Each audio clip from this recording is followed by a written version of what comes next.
ಸೇಫಾಗಿ ಕರ್ಕೊಂಡು ಬಂದಿದ್ದಕ್ಕೆ ತುಂಬಾ ಥ್ಯಾಂಕ್ಸ್. ಎಷ್ಟೇ ಆದ್ರೂ ನಾನು ಸೀನಿಯರ್ ಅಲ್ವಾ, ಜೂನಿಯರ್ನ ಕಾಪಾಡ್ಕೊಳ್ಬೇಕಾಗತ್ತೆ. ಓಕೆ ಓಕೆ, ಮತ್ತೆ ಯಾವ್ದಾದ್ರೂ ವಾದ ಶುರು ಮಾಡ್ತೀರಾ? ಹೋಗ್ ಬನ್ನಿ. ಸರಿ ಸರಿ.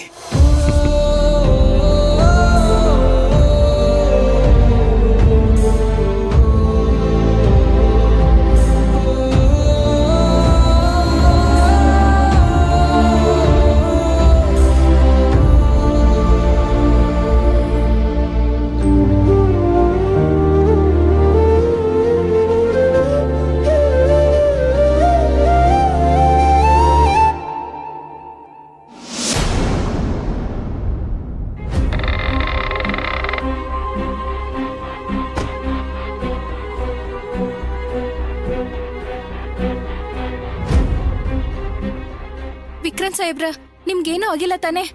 ಏನೂ ಆಗಿಲ್ಲ. ನನಗ ಸಂಪೂರ್ಣ ವಿಶ್ವಾಸ ಇತ್ತು ವಿಕ್ರಾಂತ್ ಸಾಹೇಬ್ರು ಕ್ಷೇಮದಿಂದ ಮನೆಗೆ ಬರ್ತಾರ ಅಂತ. ಸಾಹೇಬ್ರ, ನಿಮ್ ಡ್ರೈವರ್ ನಂಜಪ್ಪ ಇದ್ನಲ್ಲ, ಅವಂದು ಮತ್ತೆ ಅವ್ನ್ ಹೆಂಡ್ತಿದು ನಾಟಕ ಅನ್ನೋದು ನನಗ್ ಗೊತ್ತಾಗೈತ್ರಿ. ಅದಕ್ಕೆ ಆಧಾರ ಸಿಕ್ಕೈತ್ರಿ. ಹೌದಾ? ಏನದು? ನಾನೇ ಅವ್ನ್ ಹೆಂಡ್ತಿನ ಹಿಂಬಾಲಿಸಿ ಅವಳ ಚರಿತ್ರೆನೆಲ್ಲ ರೆಕಾರ್ಡ್ ಮಾಡ್ಕೊಂಡ್ ಬಂದೇನ್ರಿ. ಎಲ್ಲ ಮೊಬೈಲ್ನಾಗ ಐತ್ರಿ.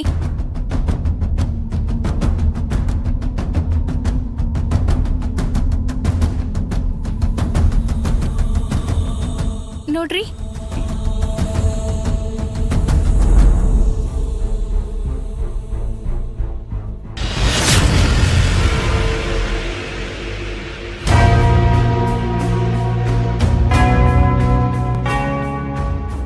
ಇದು ನಿಮಗ್ ಹೆಲ್ಪ್ ಆಗ್ತದ,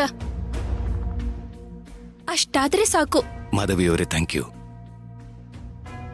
ಬಟ್ ಈ ರೀತಿ ಹೇಳ್ತೀನಿ ಅಂತ ಬೇಜಾರು ಮಾಡ್ಕೋಬೇಡಿ. ಈ ಪ್ರೂಫು ಕೋರ್ಟಲ್ಲಿ ನಿಲ್ಲೋದಿಲ್ಲ. ಮರ್ಡರ್ ಕೇಸ್ಗೂ ಇದಕ್ಕೂ ಯಾವ ಸಂಬಂಧನೂ ಇಲ್ಲ. ಇವಳೇನ್ ಮಾಡಿದಾಳಲ್ಲ, ಇದು ಇವಳ ಪರ್ಸನಲ್. ಹೌದು ಸಾಹೇಬ್ರೆ. ಹೌದು,